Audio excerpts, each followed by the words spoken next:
Hello everyone, how are you doing? This is MD Tech here with another quick tutorial. In today's video, I'm going to show you guys how to hopefully resolve high disk or memory usage on behalf of the Svchost executable or process that's running on your Windows 7 computer. So this should be hopefully a fairly straightforward tutorial, and we're going to jump right into it. And without further ado, we're going to start by opening up the Start menu, type in Services. Now in the Services window, you want to go down to get to the Windows Update service right here, and you want to right click on it, left click on Properties.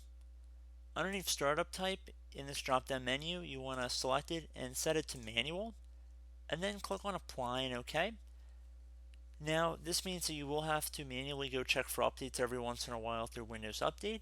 However, the good news is most updates are released on Patch Tuesday, which is once a month. So if you feel like checking once every month or so, that should be pretty acceptable in my opinion. And if you're using a layered level of security, so if you have an antivirus, you have user account control enabled, you have web filters enabled, and you generally practice good behavior when using the internet, you really shouldn't have too much of an issue. So I do hope you guys enjoyed this brief tutorial. I do hope it was able to help you out, and I look forward to catching you all in the next video. Goodbye.